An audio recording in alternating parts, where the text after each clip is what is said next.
안녕하세요. 레디액션맨 임상훈입니다. 코코는 대중들에게 거의 실망을 시키지 않는 픽사의 신작입니다.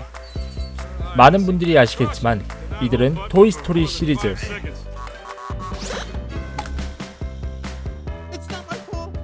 몬스터 전투사, 니모를 찾아서, What's wrong with this man? He looks funny. Ow! Hey, what'd I do? What'd I do? Be nice. It's his first time at school. 인크레더블,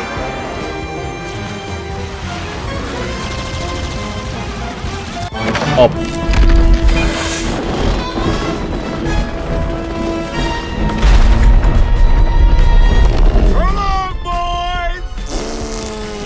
인사이드 아웃, No. Stay happy. What is your problem? Just leave me alone. Sir, reporting high levels of sass. Take it to DEFCON 2. You heard that, gentlemen? DEFCON 2. 등의 많은 작품들을 통해 상상력의 끝판왕을 보여준 회사입니다. 그리고 대다수의 작품들을 디즈니와 함께했고 2006년부터는 아예 디즈니에 인수되었죠. 또 그들은 늘 새로운 소재의 이야기를 만들며 상상력을 확장시켜 왔고 매 작품의 소재를 구체적이고 자연스럽게 표현하기 위해 어마어마한 사전조사를 하는 것으로 유명한데요. 이번엔 멕시코의 죽은 자의 날을 그 상상의 세계로 끌어들였습니다. 죽은 자의 날은 해마다 10월 31일부터 11월 2일까지 멕시코 전역의 공원과 건물, 가정에 제단을 차리고 해골 분장을 하면서 죽은 이들을 기리는 명절로서 먼저 세상을 떠난 사람들이 이승에 있는 지인들을 만나러 온다고 믿는 날이라고 합니다. 외형적인 측면만 보면 크리스마스의 악몽에 나온 할로윈을 떠올릴 수 있는데, 할로윈은 악령들의 습격으로부터 사람들이 자신을 보호하고자 일부러 악령과 같은 분장을 했다는 데에서 유래한 날이기 때문에 그와는 정반대의 개념입니다. 죽은 자들 대부분이 조상들이고 함께 즐긴다는 점에서 오히려 우리의 설날과 더 비슷하죠. 극중 무대인 멕시코와 제작국인 미국에서는 아마 이 시기와 비슷하게 맞춰 개봉한 것 같은데 우리나라에서의 개봉이 늦어진 것에 대해 상당히 유감스럽게 생각합니다. 단편이었던 올라프의 겨울왕국 어드벤처까지 생각하면 크리스마스 시즌에 좋을 영화가 1월 11일이 되어서야 개봉한 것이 상당히 안타깝습니다. 줄거리를 이야기하기 전에 먼저 제목부터 이야기하자면 코코를 주인공의 이름일 것이라고 생각하시는 분들이 계실 수도 있을 텐데, 이 작품의 주인공은 미구엘이라는 소년이고 코코는 그의 증조모의 이름입니다. 보통 이런 작품에서 주인공의 이름이 아니면 아예 사람이 아닌 것을 제목으로 쓰는 경우가 많은데, 영화를 다 보시고 나면 왜 그녀의 이름을 제목으로 했는지 짐작이 가실 거라고 생각합니다. 자, 이제부터는 줄거리에 대해서 이야기를 할 건데 개인적으로는 큰 상관은 없을 거라 생각하지만 그래도 혹시나 민감하신 분들은 영화를 보신 후에 제 영상을 봐주시면 감사하겠습니다.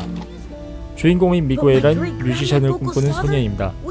하지만 뮤지션이었던 고조부가 부인과 어린 딸을 놔두고 집을 나갔기 때문에 그의 가문에서는 음악을 적대시하죠.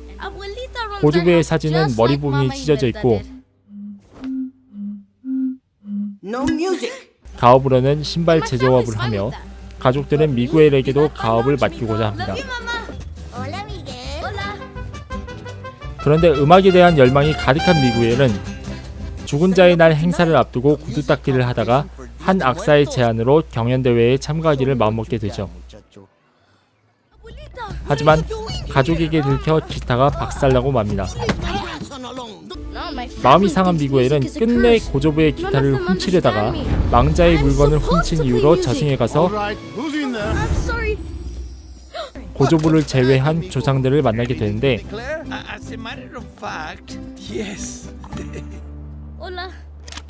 그들의 반대에 부딪히게 되고 해가 뜨기 전까지 축복을 받지 않으면 죽는 저주에 걸리게 되죠. 그리고 축복에는 아무 조건이나 걸 수 있습니다. 예를 들면 대신 음악을 포기하려던가 하는 거죠. 이에 그는 고조부를 찾기 위해 나서다가 헥터라는 남자를 만나게 되고 조상들의 추격을 받게 되는데요. 픽사가 그리는 저승의 모습은 가히 장관입니다.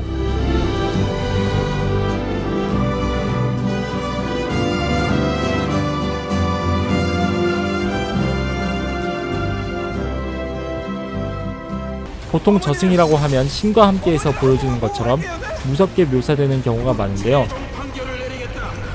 이들은 반대로 알록달록한 색상과 다양한 소품, 코믹한 캐릭터들과 음악을 활용해서 저승을 오히려 따뜻하고 유쾌하게 그려냅니다. 이는 죽음을 공포로 그리는 것이 아니라 오히려 삶의 연장으로 그리는 것이라고 볼 수 있고, 사후 세계를 다루는 멕시코인들과 픽사의 낙관적인 정서를 다룬 것 같네요.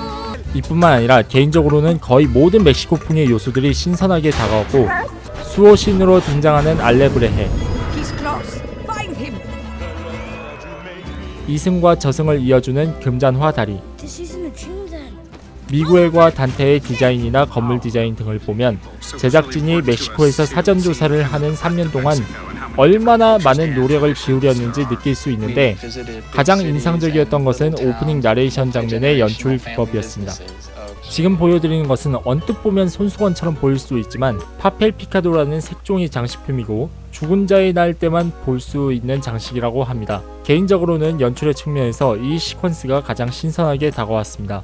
인물들이 다른 물체를 오가는 연출은 몇 차례 본 적 있으나 그 물체가 해당 지역의 전통이라는 점이 색다르게 와닿았습니다. 게다가 대사의 억양도 독특합니다. 캐스팅을 작품의 분위기와 맞게 해서 그런지 거의 모든 인물들이 그 지역에서 할 법한 억양으로 말하는데 사투리 같기도 하고 이것이 상당히 신선합니다. 이야기를 전개하는 방식 또한 역시 픽사답다는 감탄사를 자아내게 합니다. 저승을 낙관적으로 그리는 와중에도 망각과 소멸의 개념을 도입해 긴장감을 자아냅니다. 이승에서의 지인이 망자를 잊게 되면 그 망자는 소멸하게 되고 그들은 이것을 마지막 죽음이라고 부르게 되죠. 망각에 대한 공포를 핵심으로 다뤘다는 점에서 보면 그들의 작품 중 토이스토리 3, Andy! That's not trash. 도리를 찾아서, Short-term memory loss. 인사이드 아웃의 빙봉을 연상케 하고 Take her to the moon for me. Okay?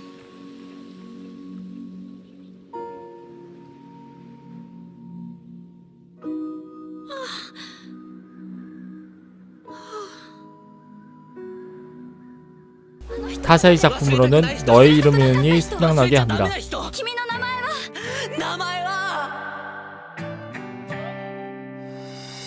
결국 이 작품의 주제는 망자에 대한 기억과 존중이라고 할 수 있는데, 이때 증조모 코코의 설정이 신의 한 수로 작용합니다. 비록 그녀의 출연 장면은 적지만 그 설정 덕분에 상당한 비중을 차지합니다. 그리고 주제가인 기억해줘와도 상당히 잘 맞는 설정이므로 이 점을 유심히 보시기 바랍니다. 또한 꿈에 대한 이야기도 빼놓을 수 없는데요. 비록 스포일러 때문에 자세하게 이야기할 수는 없지만 업의 경우와 흡사하게 또 다른 감동과 교훈을 선사합니다.